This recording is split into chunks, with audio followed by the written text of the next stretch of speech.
Good morning. Good morning. Opening arguments, as the judge said, are not evidence, but it's the opportunity for both sides to be able to give you some of a way of what we think is going to be the evidence is going to show. So what I tell you is this whole story that it was fantasy play. At the end of this evidence, you're going to find out that it's not. You're about to hear one of the most heart-wrenching, tragic cases anybody's ever heard in this courthouse. You're going to hear about, yes, Lynne Faith on one side. You're going to hear about Darrin Lopez on the other side. And in the middle, you have Jennifer Faith. Now, during jury selection, they told you that she wasn't on trial, but she will be on trial. Her actions will be on trial. And it's going to be important for you all to know what she did in order to manipulate, deceive, and lie to Darrin Lopez, to lie to her family, to lie to law enforcement. You're going to hear all those things. So what do you have? You have Jennifer, who was Darrin Lopez's girlfriend back in high school. They went to prom together. The evidence is going to show that she was important to Darrin. So important that she's what got him through his deployments in Iraq and other countries. She's what got him through, the memory of her, what got her through the suffering that he had to go through as part of his service to the United States of America. So important that he had to create, in his mind, Darrin, War Darrin, and Home Darrin. So important that he listed her on documents as somebody who should be contacted if anything ever happened to him, so he could keep his war life and his home life separate. So, just like the state said, they dated, they were in love. Darrin kissed her under the Eiffel Tower, and that was one of the memories that got him through a lot of things. That was one of the memories that he held on to in case he was tortured in Iraq or in other war-torn countries where he was called to serve. That's how important she was to her, that he kept those memories to be able to withstand interrogation and torture. You're going to hear about that. The evidence is going to show that. The credible evidence is going to show that. So he comes back to Tennessee, and he and his wife separate. A lot of it due to the fact that Mr. Lopez, a decorated war hero, had suffered traumatic brain injury and suffered from PTSD. Enough so that it's documented. It's documented by the military records that you're going to see in this case. And he was eventually led him to be 100% discharged on disability due to his traumatic brain injury and his PTSD, his post-traumatic stress disorder. And the reason you're going to find that to be important, it's because those disorders, because of that, his broken mind perceives danger differently than you and I. That's going to be very important. You're going to hear about that. The evidence is going to show you that that is true, that it's not made up. Sometimes people come down here and they say, oh, I might have PTSD, when in reality they don't. But this is documented. This is not something you're going to have to wonder if it's really true or not. So he's back in Tennessee. He's been separated from his wife from about 2018. He's trying to meet people. And the other thing too is that we have to remember is that this is March of 2020 when the whole world got shut down. This is when COVID started. So you have Darrin at his farm, isolated from his friends for the most part because he can't go out and do the things he used to do. And he's on the internet trying to meet people. And he decides to reach out and talk, see if he can find Jennifer. And he does. He finds her through LinkedIn. After he meets, connects with her, and she's receptive to it. At first, she wasn't sure if it was really him, but she's receptive to his reaching out to her, and they do start an emotional affair. The evidence will show that right from the beginning, she started asking him about his traumatic brain injury and his PTSD. The evidence will show she went as far as to ask for him to send her his medical records. And the reason that's important, you're going to find out, is because she has a background. She works at a rehab center where she treats people. She even tells Darrin that she's treated people with his similar injuries and conditions. So right from the very beginning, she asks about this. And then she moves on to have conversations with him, and then she creates these fake email accounts. And they're not, the evidence is going to show that this is not any kind of role playing. You'll be able to see those emails. She creates these fake emails, and she makes one for Lynne Faith.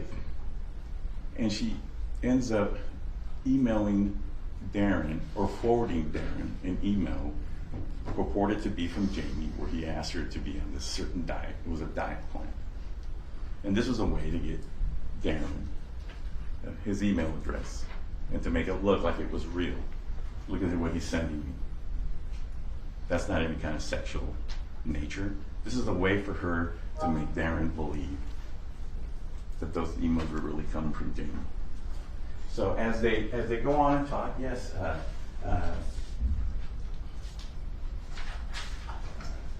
from the very beginning, she starts to ramp up to Darrin and deceive him to believe that Jamie was abusing her sexually and physically, that he was subjecting her to gang rapes. And Darrin is in Tennessee.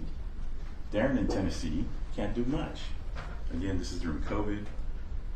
He's in Tennessee, he lives far from Dallas, and he starts to tell Jennifer that she needs to call the police. And he even goes as far to tell her, if you're not going to do it, I'm going to call the police. But then Jennifer would always say, don't call the police because it'll go worse for me. Don't call the police because of Amber, her daughter. She says, I don't want her to know what kind of person her father is, so I'm trying to protect her from him knowing, have the police come in and ask questions. When she starts to think that Darrin is really going to call the police, when she starts to believe that that's the case, she introduces Rob Schmidt to Darrin, actually gives Darrin the email. This is a friend of mine. This is somebody who I've worked for 15 years. I see if he can help. So Darrin starts to communicate with who he believes to be Rob Schmidt. And the person that he believes to be Rob Schmidt starts to tell Darrin, you know what? I'll talk to him. I'll get him to stop. And even if you call the police, Jennifer's going to deny it. She won't cooperate because she's trying to protect Amber from knowing about her father the way he really is. Every time that Darrin wanted to involve law enforcement, Rob Schmidt would appear in emails and say that he was going to take care of it. At some point, saying he had taken care of it. And if this is some kind of role play, which is what they're going to argue, you'll see that Rob Schmidt begins to send emails to Darrin too, saying, hey, the abuse has happened again, it started again, she doesn't want you to know these things, but it's getting bad. So Darrin is in Tennessee receiving all this information and already thinking that she's being abused and gang raped and that she's in danger. In danger from his point of view. The evidence is going to show that from his point of view, he really felt that she was in danger due to the way his mind works. So as we go along in time, in August and then get to October, the evidence is going to show that in October or late September, Jennifer tells Darrin that he had cut her hair and that it had gotten worse and that he must have snapped. And he had held her underwater while he asked for oral sex. You're going to see evidence that that's what Darrin was told. You're going to see evidence that he believed that after the oral sex underwater, that Jennifer had to be given CPR to bring it back. So at this point, Darrin really believes that she's in danger of death and in danger of further physical abuse. The evidence will show that Darrin believed that because of things that were told to him and emailed to him, that October 9th was a special day for Jamie. That it was going to be the anniversary of them meeting, of Jamie and Jennifer meeting, and that he had something special in store for her. That he was going to have her give oral sex to 7 guys, 7 of his friends that he already had told that he had done in the past that basically sold it to her, to them, or let them do whatever they wanted to her. that he was going to have 7 of his friends repeat the oral sex underwater on October 9th as a present to her for them, their anniversary of them meeting. And that's very important because at that moment, that's when she asked him, I can't have this happen to me anymore. You need to come down here and take care of it. And she took advantage of his nature as a medic, as a protector. Somebody who would sew up people in the battlefield. Somebody who would sew up even enemy combatants. That was part of his nature, to take care of people. So she takes advantage of him as a protector, asks him to come down and protect me from this danger that I'm about to go through. So Darrin, that's why he gets in his car, comes straight to Dallas. She tells him, you can't come into the house because Amber's here. She also had indicated to him that he would also abuse her on their dog walks. This is information that the federal government received. This is information that law enforcement received. This is what you're going to hear. And that he felt at that time, in order to save her, he had to act immediately and take care of the threat. The perceived threat. What he truly believed, and this was all beliefs that he held because of the lies that Jennifer Faith had fed him herself and through the purported Rob Schmidt and the purported Jamie Faith. And a reasoned person would have believed that at the time, even if he didn't have PTSD. So at that point he acted, and when he came out of the house, he had to take care of the apparent threat, the apparent danger, and shoot him. And he shot him in the head, he shot him in the torso, and he shot him in the groin as retaliation for the sexual abuse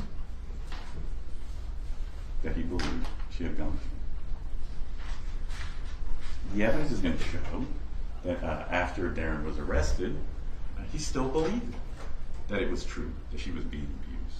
It took a long time for him to believe that he had been played by Jennifer.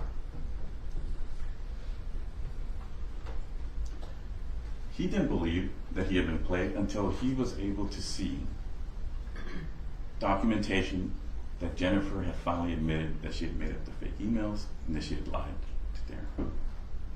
You're going to hear that evidence. Okay? You're going to hear evidence that once Jennifer got wind that Darrin might be cooperating with the federal government, when she got wind of that, she made one last-ditch effort to try to convince him that she was telling the truth. You're going to see a letter, and you're going to that was sent by Jennifer to Darrin in the jail, where she says, "Don't believe what people are saying. Don't believe I didn't make up any fake emails. That's people were making that up. It's not true."